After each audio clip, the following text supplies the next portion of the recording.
바사왕 고레스 제3년에 한 일이 벨드사살이라 이름한 다니엘에게 나타났는데 그 일이 참되니 곧 큰 전쟁에 관한 것이라. 다니엘이 그 일을 분명히 알았고 그 환상을 깨달았느니라. 그때 다니엘이 새 이레 동안을 슬퍼하며 새 이레가 차기까지 좋은 떡을 먹지 아니하며 고기와 포도주를 입에 대지 아니하며 또 기름을 바르지 아니하니라. 첫째 달 24일에 내가 히데게레라 하는 큰 강가에 있었는데 그때 내가 눈을 들어 바라본즉 한 사람이 세마포 옷을 입었고 허리에는 우바스 순금 띠를 띠었더라. 또 그의 몸은 황옥 같고 그의 얼굴은 번갯빛 같고 그의 눈은 횃불 같고 그의 팔과 발은 빛난 녹과 같고 그의 말소리는 무리의 소리와 같더라. 이 환상을 나 다니엘이 홀로 보았고 나와 함께한 사람들은 이 환상은 보지 못하였어도 그들이 크게 떨며 도망하여 숨었느니라. 그러므로 나만 홀로 있어서 이 큰 환상을 볼 때 내가 내 몸에 힘이 빠졌고 나의 아름다운 빛이 변하여 썩은 듯하였고 나의 힘이 다 없어졌으냐. 내가 그의 음성을 들었는데 그의 음성을 들을 때에 내가 얼굴을 땅에 대고 깊이 잠들었느니라. 한 손이 있어 나를 어루만지기로 내가 떨었더니 그가 내 무릎과 손바닥이 땅에 닿게 일으키고 내게 이르되 큰 은총을 받은 사람 다니엘아, 내가 내게 이르는 말을 깨닫고 일어서라. 내가 내게 보내심을 받았느니라 하더라. 그가 내게 이 말을 한 후에 내가 떨며 일어서니 그가 내게 이르되 다니엘아, 두려워하지 말라. 내가 깨달으려 하여 내 하나님 앞에 스스로 겸비하게 하시기로 결심하던 첫날부터 내 말이 응답받았으므로 내가 내 말로 말미암아 왔느니라. 그런데 바사 왕국의 군주가 20일 동안 나를 막았으므로 내가 거기 바사 왕국의 왕들과 함께 머물러 있더니 가장 높은 군주 중 하나인 미갈이 와서 나를 도와주므로 이제 내가 마지막 날에 내 백성이 당할 일을 내게 깨닫게 하러 왔노라. 이는 이 환상이 오랜 후의 일임이라 하더라. 그가 이런 말로 내게 이를 때 내가 곧 얼굴을 땅에 향하고 말문이 막혔더니 인자와 같은 이가 있어 내 입술을 만진지라. 내가 곧 입을 열어 내 앞에서 서 있는 자에게 말하여 이르되 내 주여, 이 환상으로 말미암아 근심이 내게 더함으로 내가 힘이 없어졌나이다. 내 몸에 힘이 없어졌고 호흡이 남지 아니하였사오니 내 주의 이 종이 어찌 능히 내 주와 더불어 말씀할 수 있으리까 하니 또 사람의 모양과 같은 것 하나가 나를 만지며 나를 강건하게 하여 이르되 큰 은총을 받은 사람이여 두려워하지 말라. 평안하라. 강건하라. 그가 이같이 내게 말하매 내가 곧 힘이 나서 이르되 내 주께서 나를 강건하게 하셨사오니 말씀하옵소서. 그가 이르되 내가 어찌하여 내게 왔는지 내가 아느냐. 이제 내가 돌아가서 바사 군주와 싸우려니와 내가 나간 후에는 헬라의 군주가 이를 것이라. 오직 내가 먼저 진리의 글에 기록된 것으로 내게 보이리라. 나를 도와서 그를 대항할 자는 너희의 군주 미가엘 뿐이니라. 아멘. 오늘 다니엘이 본 환상은 인자와 같은 분을 보는 환상이죠. 그래서 인자와 같은 이는 바로 예수 그리스도, 즉 이 땅에 성육신을 하러 오시기 전에 우리에게 신현현으로 오신 예수 그리스도이다 라고 모두가 동의하는 바입니다. 그렇다면 오늘 이 환상이 다니엘에게 어떤 의미가 있으며 또 오늘 말씀을 앞에 있는 저와 여러분들이 어떤 말씀으로 이렇게 은혜를 받고 도전을 받아야 될지를 같이 상고하도록 하겠습니다. 다니엘이 슬피 울면서 하나님 앞에 기도하는 것으로 오늘 말씀은 시작됩니다. 그래서 10장 1절에 보면 그 배경을 이렇게 설명을 하는데요.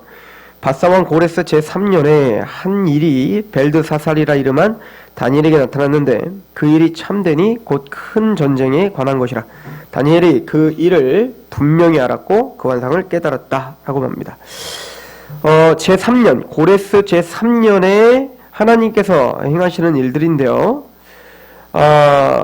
다니엘은 뭔가를 깨닫고 그리고 환상을 보며 분명히 뭔가를 알게 된 거예요.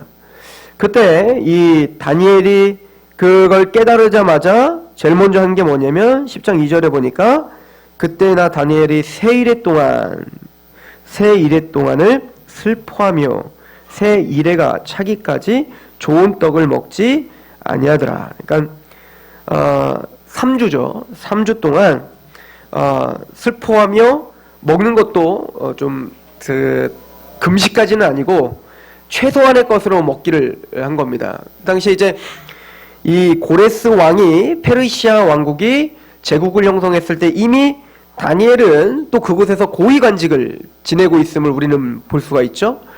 그래서 아마 개국공신과 같은 사람들이 됐을 겁니다. 이제 바벨론 또 메데 그리고 파사까지 지금 전국을 아마 다스리는 총리로서 아마 이 다니엘을 인정했기 때문에 바벨론에서보다도 훨씬 더 부유함과 또 훨씬 더 큰 권세를 아마 줬을 것이라고 우리는 예감할 수가 있겠죠. 게다가 다니엘의 나이가 굉장히 이제 지긋하게 이제 먹은 상태였기 때문에 또 고대로 갈수록 노인들을 더 우대를 했죠. 그래서 아마 다니엘은 굉장히 큰 혜택과 그런 영광을 누리며 살 수 있었을 것입니다. 그러나 다니엘은 그 자기가 누릴 수 있는 그런 영광스러움과 풍요로움과 이런 것들을 뒤로하고 절제하면서 고행의 길을 걷기를 결정한 거예요.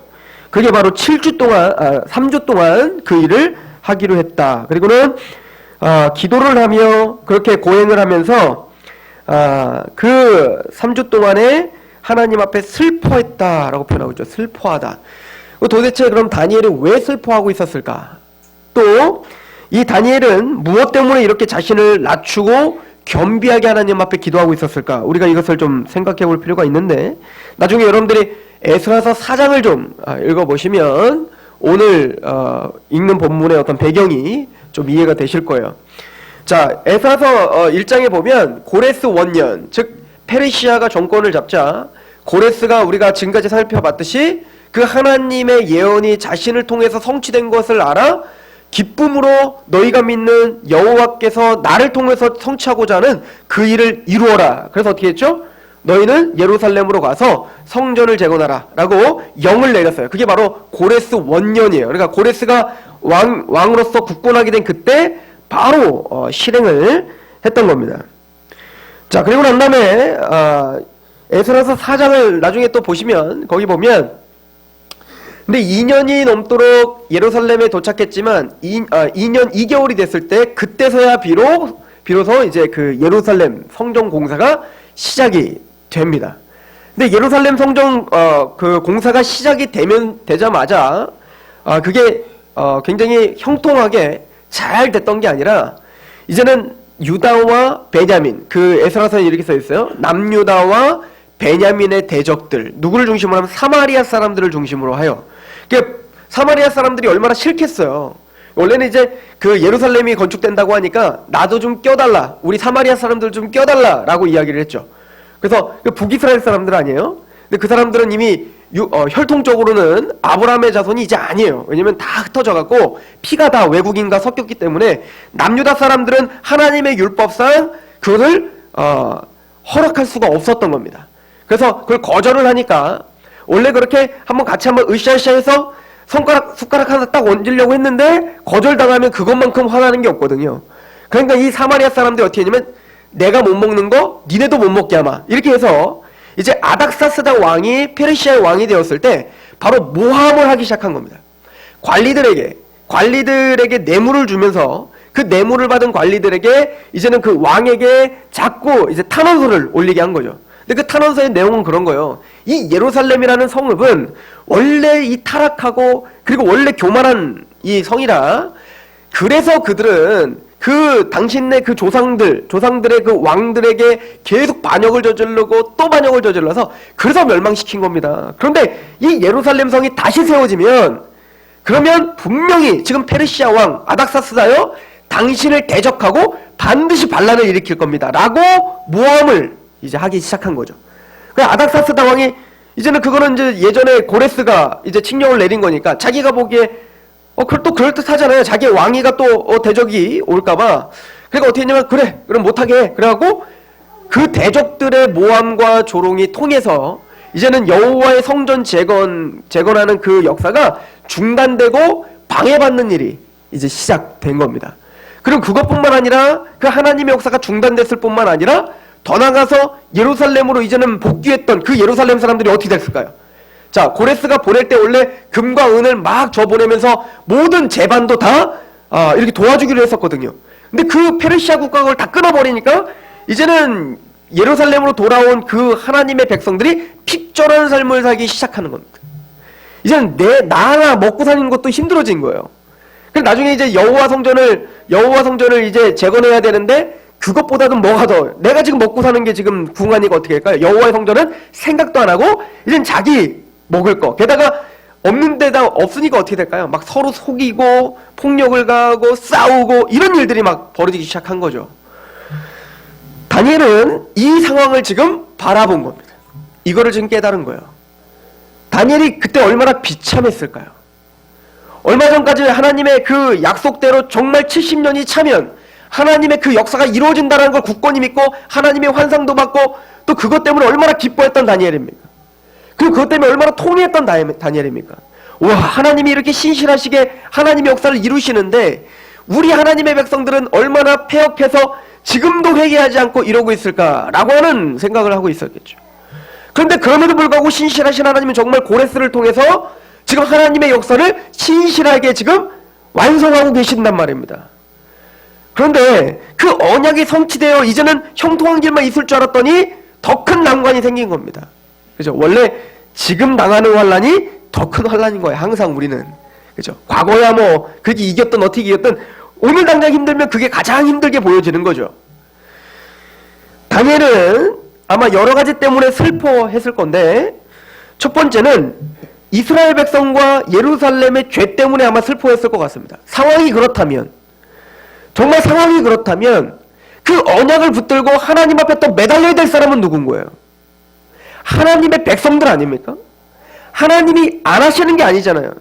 지금 이미 하나님이 그 모든 역사를 주관하며 하나님의 백성들에게 지금 행하시는 일들을 똑똑히 지켜봤단 말입니다. 그렇다면 그런 곤란함과 고통이 닥쳤을 때 그것을 믿음으로 하나님 앞에 또 의뢰하고 낮은 마음으로 하나님께 나아가 통해야 될 사람은 누굽니까? 이스라엘이죠. 남유다죠. 그런데 이렇게 지금 급박한 상황이고 하나님의 언약이 지금 성취되는 과정 가운데 방해를 받고 있는데 그 남유다 사람들은 태만한 겁니다. 지금 내 집이나 지으려고 하고 내 것만 지금 바라보고 있지 하나님의 뜻에는 전혀 관심이 없는 겁니다. 다니엘은 그것 때문에 울었을 것입니다. 그게 슬펐을 것입니다. 하나님이 지금까지 하였던 꼭 이스라엘 백성들을 보는 것 같지 않습니까? 하나님이 400년 후에 내가 너를 반드시 구원시키마.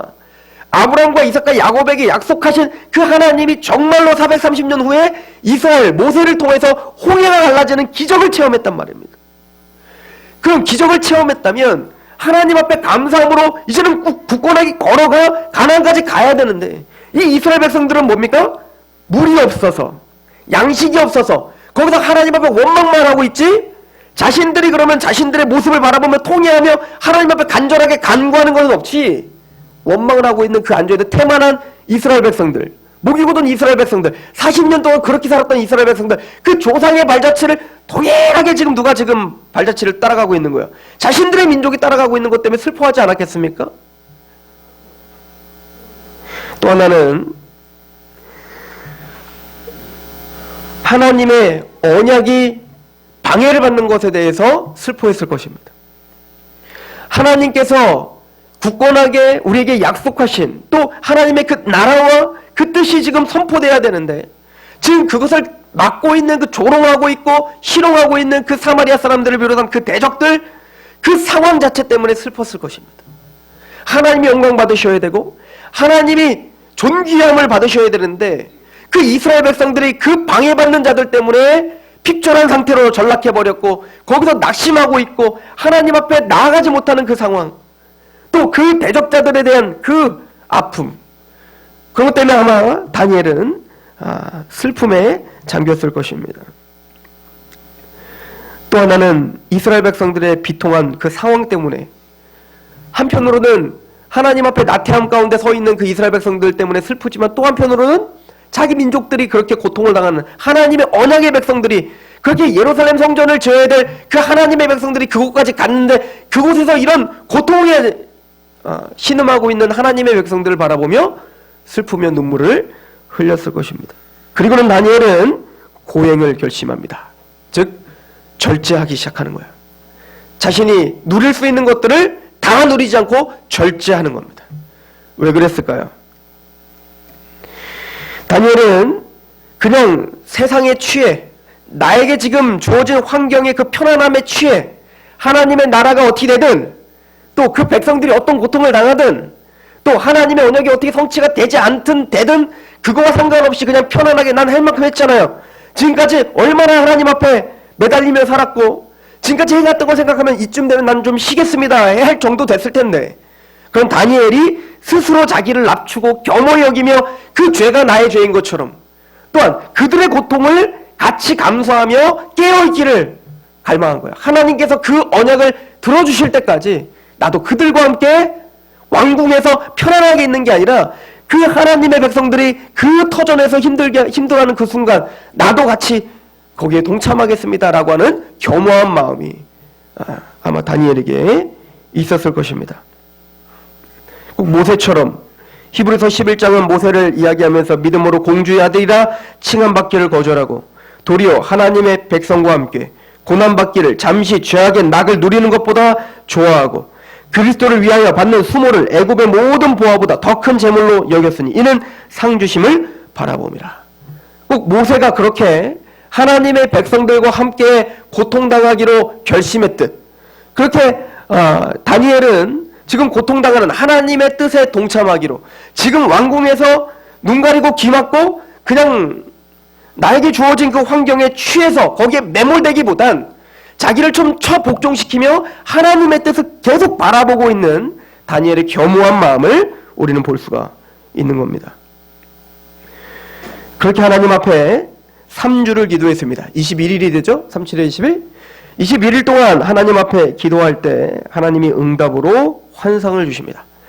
그 환상은 우리가 잘 아는 대로 바로 한 사람이 인자가 보이기 시작하는데요. 그 인자의 모습이 오늘 기록이 되어 있습니다. 이게 10장 4절부터입니다.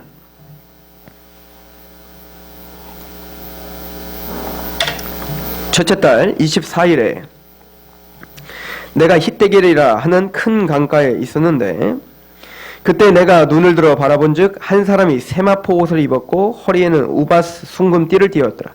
또 그의 몸은 황옥 같고 그의 얼굴은 번갯빛 같고 그의 눈은 횃불 같고 그의 팔과 발은 빛난 녹과 같고 그의 말소리는 무리의 소리와 같더라. 이 환상을 나 다니엘이 홀로 보았고 나와 함께한 사람들은 이 환상을 보지 못하였어도 그들이 크게 떨며 도망하며 숨었느니라.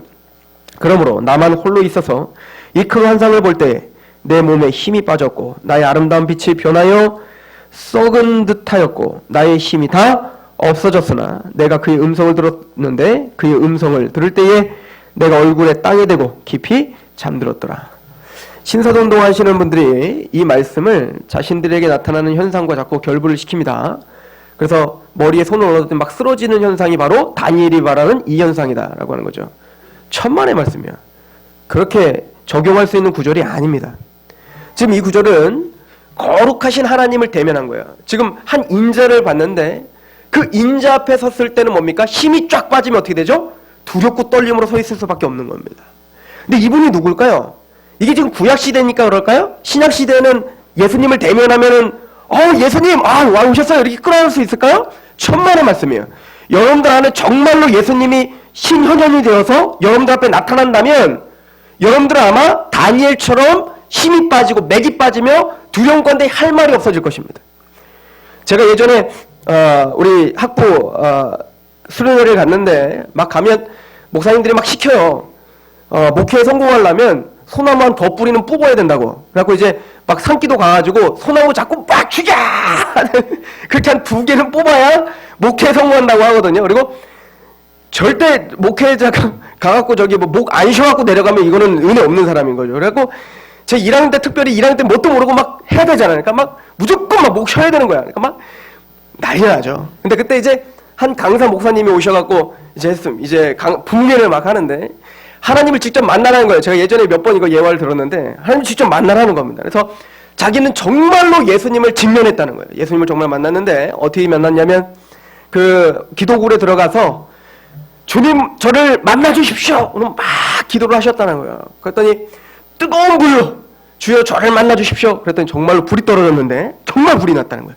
그 기도굴 전체가 막 불이 나서 진짜 막 불이 난 거야. 불이 나는 거야. 불이 나서 너무 뜨거워서 그 땅바닥을 떼굴떼굴 부르다가 그만 주십시오. 너무 뜨겁습니다. 그랬다는 거야. 너무 뜨거워. 이거 좀 꺼주세요. 그랬더니 갑자기 기도굴에 누가 똑똑똑 그랬다는 겁니다. 그래서 문을 확 열었더니 예수님이 소화기를 들고 불을 꺼주셨다는 거야. 그 불을 꺼주셨다고. 그 예수님을 만나서 얼마나 기뻤는지 모른다고. 그렇게 물론 뭐 그분이 환상을 받겠죠. 설마 거짓말 했겠어요? 그러니까 중요한 건 뭐냐면 정말 예수님을 만났을 때 그렇게 쉽게 우리에게 이야기할 수 있을 것인가? 다니엘은 그렇게 말하지 않습니다. 예수님을 신현현된 예수님의 모습, 그 육체로 입으신 이 땅에 낮은 자로 오심이 아닌 이제 부활 승천하신 하나님의 영광스러운 모습으로 예수님이 등장하실 때 과연 그렇게 우리가 쉽게 이야기할 수 있을까요? 아니에요. 성경은 그걸 거부합니다. 예수님을 정말 만났다면 정말 말로 표현할 수 없는 그 두려움과 압도함에 넘어지고 힘이 빠지게 될 것입니다. 신약시대는 어떨까요? 신약시대. 사도 요한은 그 예수님의 이 모습을 동일하게 봤는데 그때 사도 요한이 어떤 반응을 받는지 보십시오. 우리 요한복음 1장 가보세요.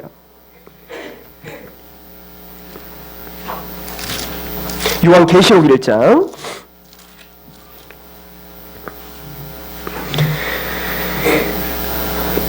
요한사도는 환상 중에 예수님을 봅니다. 그게 요한계시록 1장 13절부터 있는데요. 촛대 사이에 인자 같은 이가, 이 다니엘이 본 그 인자죠? 그 한 사람입니다. 그 인자 같은 이가 발에 끌리는 옷을 입고 가슴에 금띠를 띄었습니다. 동일하죠? 그의 머리와 털의 희기가 흰 양털 같고 눈 같으며 그의 눈은 불꽃 같고 그의 발은 풀무불에 단련된 빛난 주석과 같고 그의 음성은 많은 물소리와 같으며 그의 오른손에 7뼈리 있고 그의 입에는 좌우에 날성검이 나오고 그 얼굴은 해가 힘있게 비치는 것과 같더라. 지금 다니엘이 본 그 예수님의 모습과 동일한 모습을 본 것입니다. 자, 17절 같이 한번 읽어볼까요? 시작. 내가 볼 때에 그의 발 앞에 엎드려져 죽은 자같이 되매 그가 오른손을 내게 얹고 이르시되 두려워하지 말라. 나는 처음이요 마지막에 두려워하더라. 사도 요한은 이미 예수님의 십자가 부활을 믿고 있는 우리와 동일한 사람입니다. 예수님의 사랑을 알고 은혜를 알지만 그 거룩하신 하나님의 신현현의 예수님은 두려운 거예요. 우리가 육적인 눈으로 정말 그분을 본다면 까무러치는 겁니다. 그 앞에 힘이 풀리는 겁니다. 맥이 풀리는 겁니다. 그 앞에 장난을 치거나 그 앞에 농담을 할 수 있는 기분이 아닌 거예요. 그분은 하나님이십니다. 다니엘이 바로 그 예수님의 신현현을 본 겁니다. 이 인자는 바로 다니엘에서 앞서서 설명했던 심판주로 올 그 인자예요. 구름을 타고 올 그 인자를 하나님은 다니엘에게 보여주신 겁니다. 그리고는 다니엘에게 예수님께서 두려워하지 말라라고 요한에게 말씀하셨듯 동일하게 이야기를 하시죠. 그럼 이제는 그 한 천사가 이제는 다니엘에게 이렇게 설명을 합니다. 우리 10절부터 보겠어요. 10절 다니엘서 10장 10절인데요.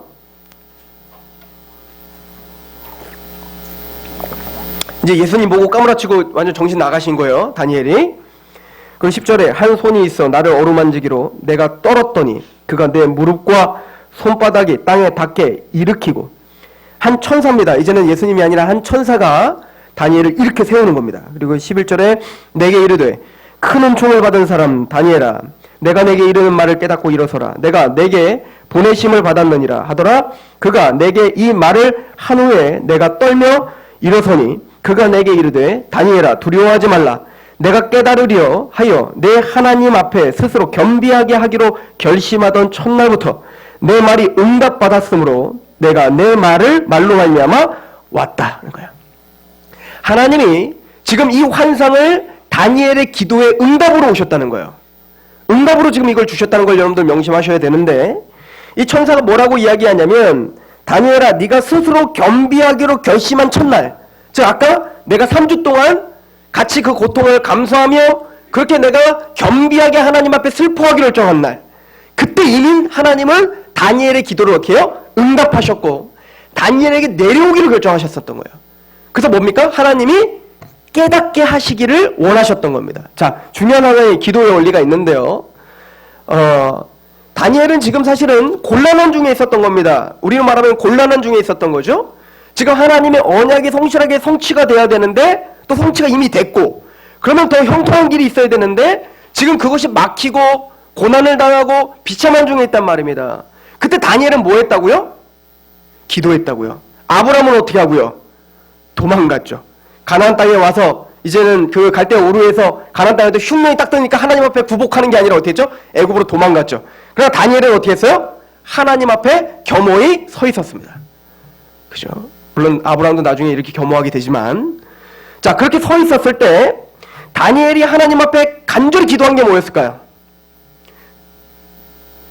아마 지혜를 달라고 기도했던 것 같습니다. 그게 오늘 문맥과 굉장히 잘 맞아요. 야고보서를 잠깐 가보세요. 야고보서 1장.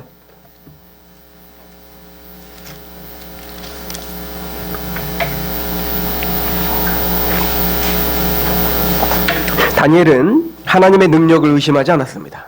다니엘은 하나님의 언약을 의심하지 않았습니다. 다니엘은 아닥사스다의 왕의 힘 때문에 우리가 못한다라고 생각하지 않았습니다. 뭔가 뜻이 있을 거라고 생각했던 거예요. 야고보서 1장 4절 2절 내 형제들아 너희가 여러 가지 시험을 당하거든 온전히 기쁘게 여기라.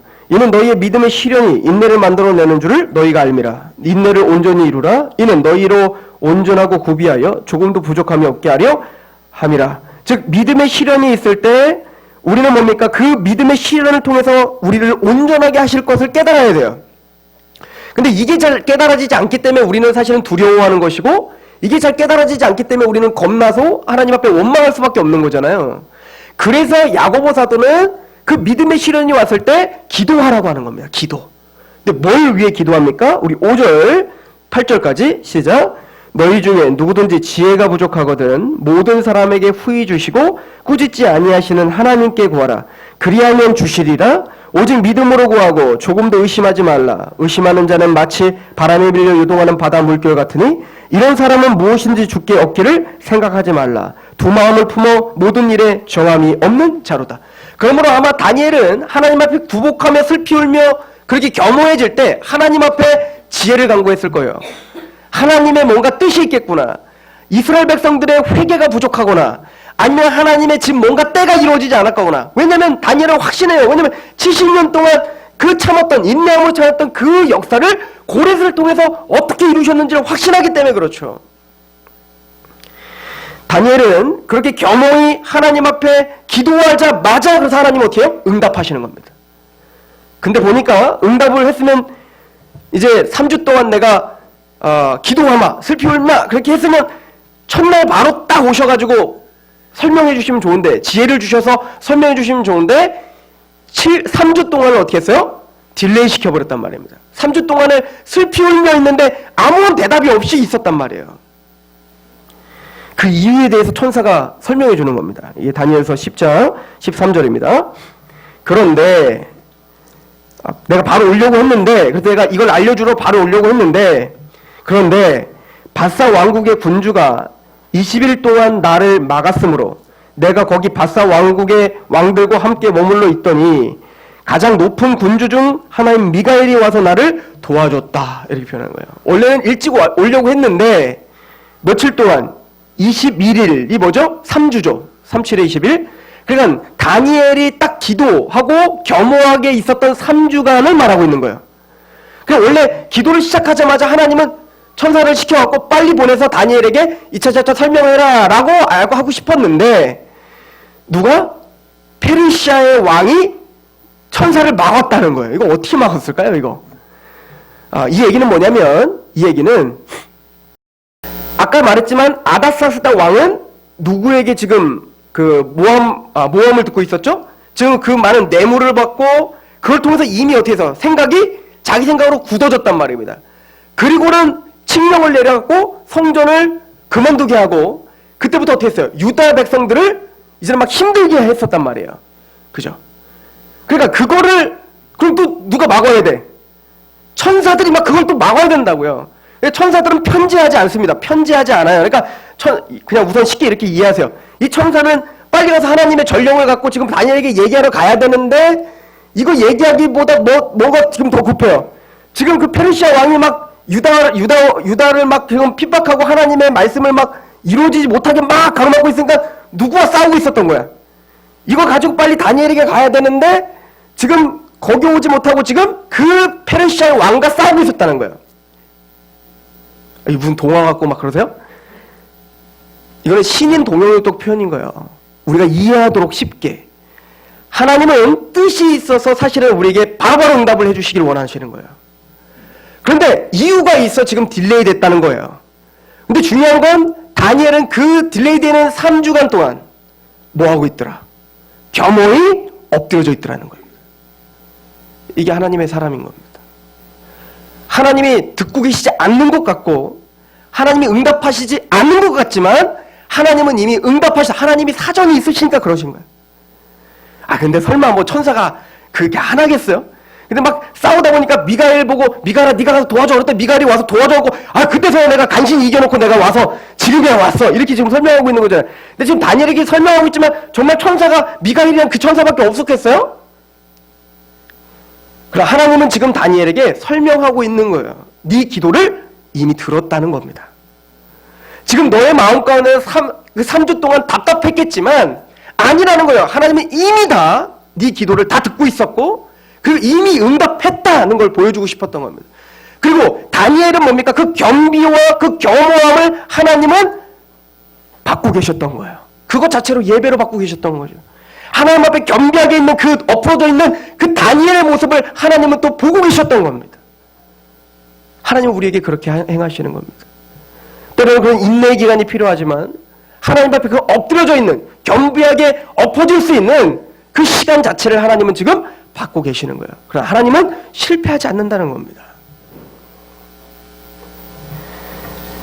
오늘 말씀을 통해서 우리는 여러 가지를 깨닫습니다. 특별히 하나님은 지금 누구와 싸우고 계심을 우리에게 보여주고 계시냐면 땅의 왕들과 싸우고 계심을 보여주고 있습니다. 땅의 왕들과. 지금 이 페르시아의 아닥사스다 왕은 단순히 내 나라를 지키기 위한 것이고 나의 것을 지키기 위해서 그냥 명령을 내렸을 뿐인데 이것이 지금 하늘에서 뭐하고 있는 거예요? 영적 전쟁이었음을 지금 설명하고 있는 겁니다. 지금 흘러가고 있는 모든 역사가 또 우리 인생들이 크고 작은 모든 문제들이 사실은 그냥 우연인 줄 알고 그냥 먹고 사는 육적인 문제인 줄 알았는데 그게 알고 봤더니 하늘에서는 뭐하고 있더라는 겁니까?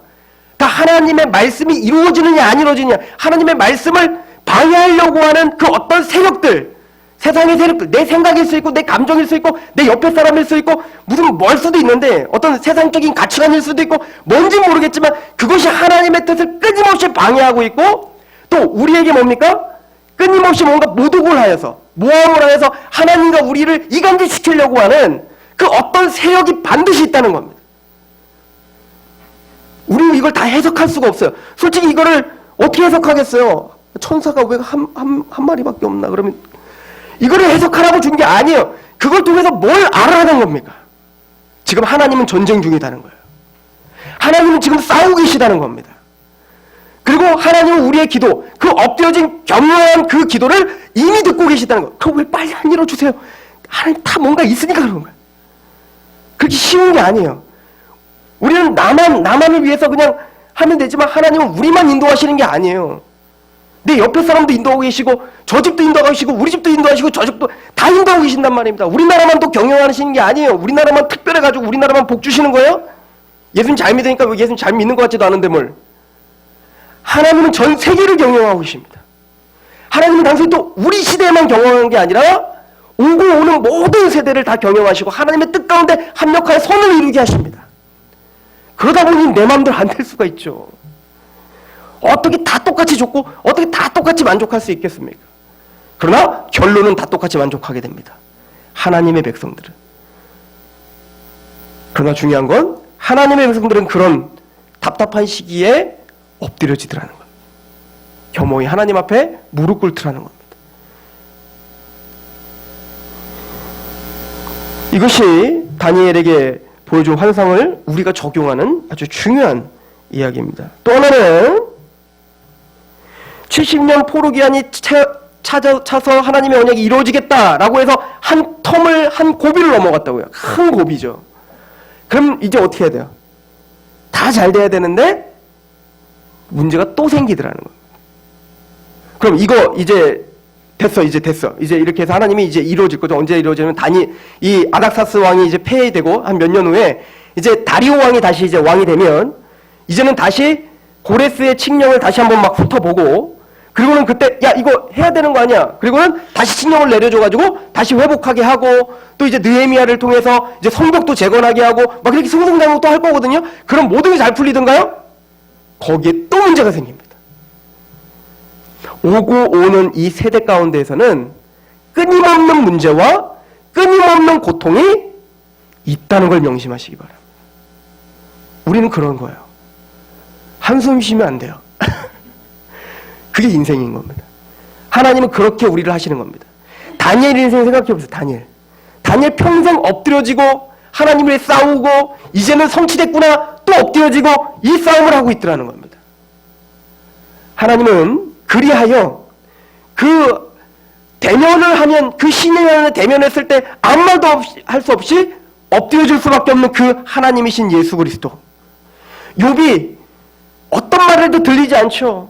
아무리 새 친구가 와서 뭐 네가 뭐 죄 졌네 아니네 나는 죄 안 졌네 하나님 원래 그러네 내가 뭐 잘하건 못하건 내가 의인이건 죄인이건 하나님 나 괴롭힌 걸 좋아하네 그래갖고 막 하나님 앞에 원망을 하고 다 하고 아무리 스스로 생각해도 또 어떤 지혜자가 와서 가르쳐도 이해가 되지 않는 인생을 우리는 사는 거예요. 근데 하나님을 대면했을 때 내가 아무 말도 할 수 없습니다. 우리는 그 하나님을 반드시 대면하게 되실 것입니다. 그때가 되면 하나님이 왜 이미 내가 그걸 응답했는데 너의 기도를 이미 다 응답했었단다. 그런데 왜 3주를 딜레이 시켰을까? 왜 너의 인생 가운데 그 고난을 끊임없이 또 오게 했을까? 하나님, 지혜 없는 자가 감히 내가 생각하지 못한 것들을 원망하였군요. 그리고 티를 뒤집어 쓰고 하나님께 회개하듯 우리는 그 거룩하신 하나님 앞에 그렇게 아마 회개할 것입니다. 우리가 해야 될 일은 엎드려지고 겸허해지는 것입니다. 오늘 저는 이 말씀을 통해서 다니엘의 이 하나님 앞에 엎드려지는 모습을 통해서 우리가 그런 겸허하고 겸손하게 하나님 앞에 더 낮아지는 그 성도요 교회이기를 축원합니다. 하나님은 지금도 싸우고 계십니다. 하나님은 쉬지 않으십니다. 우리에게 참된 안식이 올 때까지 하나님도 일하시니 내 아버지도 일하시니 나도 일한다. 이게 주님의 말씀이셨어요. 그 하나님 믿으시고 하나님 앞에 엎드려지시고 하나님 반드시 응답하시사 지혜를 주실 것입니다. 기도하겠습니다.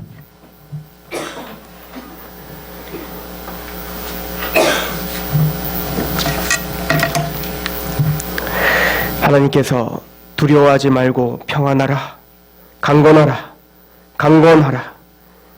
그가 이같이 내게 말하며 내가 곧 힘이 나서 이르되 내 주께서 나를 강건하게 하셨사오니 말씀하옵소서.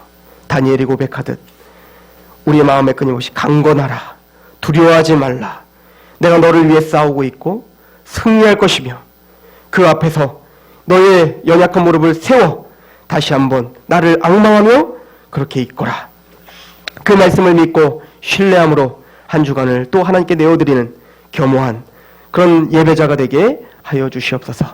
우리 귀한 성도와 이 교회가 가는 길에 항상 좋은 일만 있지 않고 때로는 힘들고 고통스럽지만 그 가운데서도 하나님이 행하시는 그 일을 통해 우리를 온전하고 또 조그만 것도 부족함이 없도록 그리고 우리를 구비시켜 주실 완전케 하실 그 하나님을 의지하며 그렇게 승리할 수 있도록 주여 우리의 믿음 없음을 도와주시옵소서. 우리를 긍휼히 여겨 주시고 그렇게 기도로 승리하는 한 주간이 되게 하여 주옵소서. 예수님의 이름으로 감사하며 기도하옵나이다. 아멘.